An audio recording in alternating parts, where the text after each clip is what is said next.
There's a way of operating in leadership that looks like strength. It looks like capability. It looks like being someone who can be trusted to hold it all together. And for a long time, it works.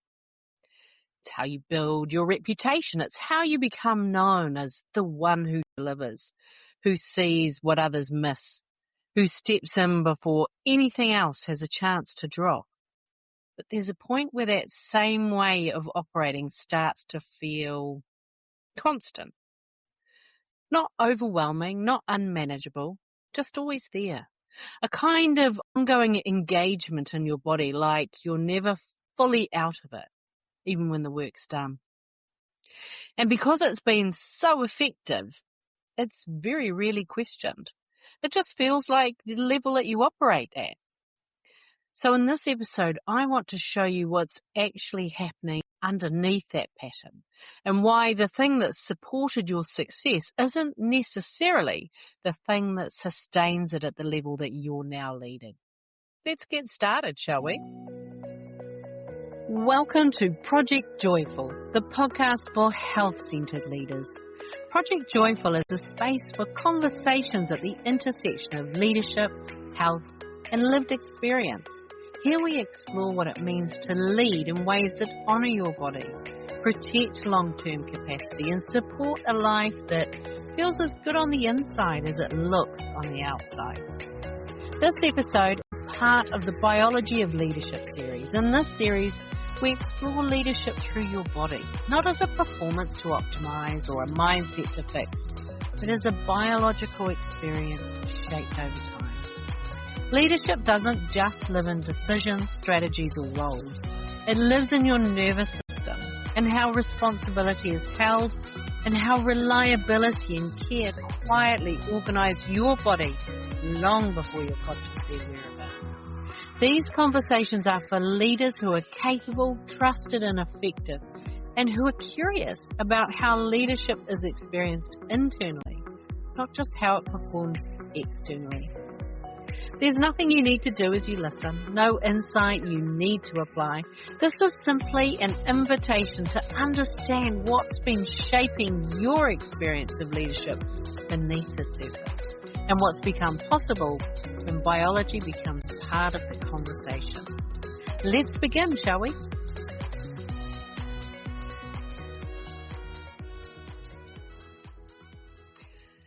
So there's a version of responsibility that most high-performing women never question because it's never felt like a problem. It's felt like who you are. You're the one people rely on, the one who sees what needs to be done before anyone else does, the one who instinctively holds the standard, the timeline, the outcome, often without needing to be asked. You just do it. And over time, that doesn't just become something you do. It becomes something you carry, something you feel in your body as part of how you move through your day.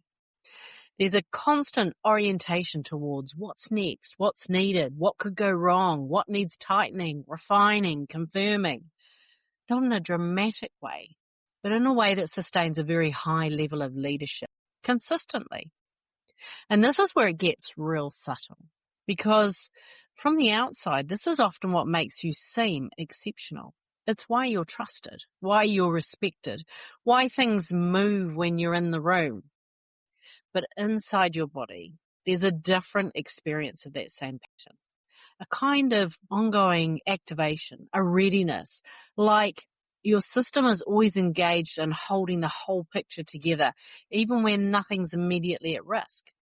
And because you've operated this way for so long, it just doesn't stand out. It simply feels like the level that you operate at. But what if that internal state of responsibility isn't actually the reason you're effective? What if it's simply the way your body's learned to sustain that level of leadership and not the only way that's available to you? And you can start to see this more clearly in the smaller moments, the ones that don't get named because they're so embedded in how you operate. It might look like rereading an email 2 or 3 times before you send it, not because you're unsure of your thinking, but because you're making sure there's no room for misinterpretation, there's no loose edges, nothing that could come back later. Or noticing how quickly you move to over-explain a decision in a meeting, adding extra context, extra layers, not because it's been asked for, but because something in you is orienting towards keeping the room steady, making sure everyone's on the same page, that nothing gets questioned or taken off track. You might hear yourself say, "I've got it," before anyone else has the chance to step in, even in situations where it's not technically your role to carry it. But it feels easier to take it on than to risk something not being handled the way that you would handle it. Or do you find that conversations don't quite leave you at the end of the day? They stay active somewhere in the background, replaying, refining, checking that everything landed the way that you think it needed to. Now, individually, none of these stand out, right? They're efficient, they're effective, they're part of what's made you very good at what you do. But together, they form a pattern, a way your body stays engaged, slightly ahead, quietly tracking, holding, adjusting, not fully releasing control long enough to completely switch off. And because this is being consistent, because it's contributed to your success, it doesn't register as something to question. If anything, it feels like the reason it all works. And maybe for a period of time it was. But what often goes unseen is what this pattern's also doing beneath the surface. It keeps you just slightly on, even when you've technically finished for the day. It follows you home in the form of mental loops, unfinished threads, low-level activation that doesn't fully resolve. Not in a way that disrupts your life, but in a way that means that you're never entirely out of it. And over time, this becomes so normalized that you don't even recognize it as a pattern anymore. It just feels like the level that you operate at. And this is the part that most people never really see, because everything we've just described tends to get interpreted as capability, as work ethic, as strong leadership. But underneath that, something far more precise is happening. This pattern isn't just behavioral, it's biological. Your nervous system's learned over time that being the one who holds everything together is what keeps you safe. Safe in your reputation, in your relationships, and how you're perceived and trusted in the room. So it doesn't just support the way of operating, it reinforces it. Each time you anticipate what's needed before it's asked, each time you tighten something before it can unravel, each time you step in and take on something else that could have been done by someone else or actually was their role to carry, your body reads that as confirmation that this is what works. This is what keeps everything stable. And because your environment's likely rewarded that, it strengthens further. You become known as the one who is reliable, who's across the detail, who's able to hold complexity without anything slipping. But your body isn't distinguishing between leadership and protection. It's running a pattern that says if I stay across everything, if I keep everything contained, if I minimize variability, then nothing unexpected can destabilize me. So what looks like high-functioning leadership on the outside is at a deeper level a system that's constantly orienting towards reducing risk and maintaining control. And there's a cost to that orientation.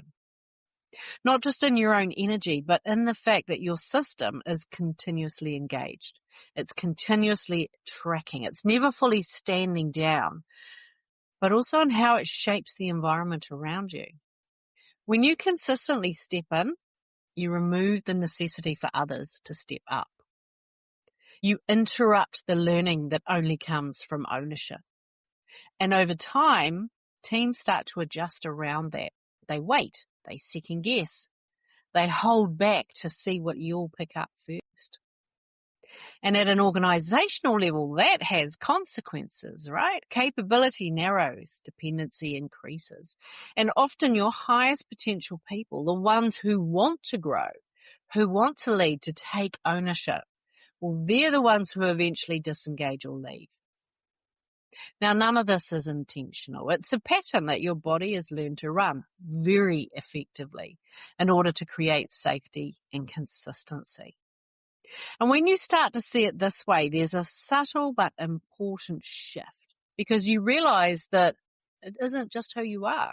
It's a pattern that your body's been running and reinforcing over time. And when you start to look at this from a personal level, the cost isn't something dramatic or obvious, right? It shows up in the way that your system never fully powers down. Even when the work's done, even when nothing is immediately required from you, there's still a part of your mind running in the background, holding threads, keeping things slightly open, as if it hasn't quite registered that it's allowed to switch off. And you notice that when you take a holiday, right? You might also notice it at that moment where you lose your train of thought mid-sentence, or you walk into a room and you can't quite remember what you came in for, or you sit down to relax and you feel that low-level restlessness, like your body doesn't quite know how to be still without something to track. Or maybe it's a kind of mental fatigue that isn't fixed by a weekend, where you're technically rested, but you're not feeling clear, not sharp in the way that you know you can be. And it doesn't just stay at work. You step into your personal life and the same pattern follows you there. You're the one organising the weekend, choosing the restaurant, coordinating the plan, holding the details. And at some point you notice a quiet frustration that no one else is stepping in. No one else is initiating. No one else is carrying it with you. But what often goes unseen is how consistently you've been the one to take that role. How naturally you've moved in first, set the direction, filled the gaps. And over time, the people around you adjust to that. Not because they don't care, but because the pattern's already been established. So even when you step away, you're still holding it. And this is where the nuance matters, because none of this is what actually creates your standards. It's not what makes you effective. Your ability to think clearly, to lead, to make decisions, to hold complexity, to move things forward, that isn't coming from this constant internal engagement. That's yours, independent of the pattern. So changing this doesn't mean you drop the ball. It doesn't mean you become less sharp, less across things, less respected in your role. It means your body's no longer carrying what it was never designed to hold continuously. It means you get access to your clarity without that noise. And this is where the shift begins, right? Because when you reach a certain level, something very subtle tends to happen. The way you've been operating, the constant holding, the tracking, the staying across everything, it's worked. It helped you build trust. It helped you deliver consistently and to be seen as someone who can handle complexity without anything slipping. So naturally, your system starts to link the two. It starts to feel like this way of operating is the reason that you're effective, that staying across everything is what creates the result, that holding it all is what keeps things working. But they're not the same thing. What actually makes you effective is your thinking, your discernment, your ability to see what matters, to make decisions, to move things forward. The internal holding, the constant background tracking, that's the strategy that your body added on to make sure nothing went wrong. And remember, it has a very different definition of going wrong than what you actually do. So at a certain point, that strategy stops adding value and it starts adding noise. So the shift here isn't about becoming less responsible. It's not about stepping back from leadership. It's about recognizing what's actually yours to hold and what your body has just become used to holding. And this is where real regulation becomes very real and very practical, because it's your ability to stay steady in your body without needing to grip or to brace, to be fully with what's in front of you without running multiple threads in the background, to make a decision to communicate it and let it be complete, instead of continuing to revisit it internally. It's being able to finish your day and feel that clear drop where your system's no longer holding on to anything that's already been handled. From that place, your leadership doesn't soften, it sharpens. Because your energy's no longer tied up in holding everything together. It's available for what actually moves things forward. Clear direction, clean decisions, and allowing other people to step into full ownership of their roles. So responsibility doesn't disappear. It just stops living in your body as a constant state. And when you start to see this clearly, it changes how you understand what actually creates your edge as a leader. Because for a long time, the assumption's been that your effectiveness came from how much you can hold, how much you can stay across, how tightly you can keep things moving. But what becomes evident is that your edge isn't actually coming from that constant internal engagement. It's coming from how your system's operating underneath it. When your body's in that ongoing state of holding, tracking, anticipating, a portion of your capacity is always allocated to maintaining that. It's subtle, but it's there. It's running in the background, shaping how you think, how you respond, how quickly you can access clarity. And when that load starts to lift, something very different becomes available. You're still decisive, but there's less noise around the decision. You're still across what matters, but you're not pulled into everything. Your communication becomes cleaner, not because you're trying to manage perception, but because you're no longer compensating for what your body's holding. There's a steadiness that replaces that constant engagement. And this is where leadership shifts from being sustained by effort to being supported by how your biology is organized. Because when your system isn't using energy to maintain control, it's more available for precision, for discernment, for seeing what actually matters in the moment. Softness in this context isn't about lowering standards or stepping back. It's about removing the excess load that your body's been carrying so that your natural sharpness can come through without interference.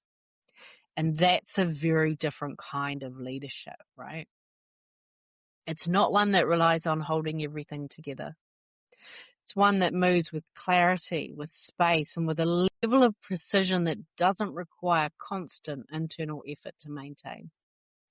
And this is something that you might already be starting to feel. Not as something you need to change, but as something you're beginning to notice more clearly. The way your body holds responsibility, the way that it stays just slightly engaged, even when nothing's being asked of you. And when you see it, you can't really unsee it. This is the space I'll be opening inside the biology of leadership. Not to teach you how to lead or give you another framework to apply, but to let you experience what shifts when your body's no longer holding leadership in this way. It's a place to explore that, to notice what actually is happening underneath your patterns, and to start sensing what becomes available when that internal load begins to lift. There's nothing you need to force here. Just an opportunity to see yourself differently, and from that, let something new open. If you find that you're curious about this, you can explore more inside the biology of leadership. I'll drop a link nearby. Responsibility was never meant to live in your body, only to move through it. I'm sending you lots of love. Bye for now. Hey, thanks for listening to today's podcast. Can I ask you a favour? If our conversation spoke to you today, could you please take a moment to leave a 5-star review? Your review will help people discover this podcast, and together we can create a world where there's even more love and more laughter. And if you want to hear more from the Project Joyful podcast, just click the subscribe button. Bye for now.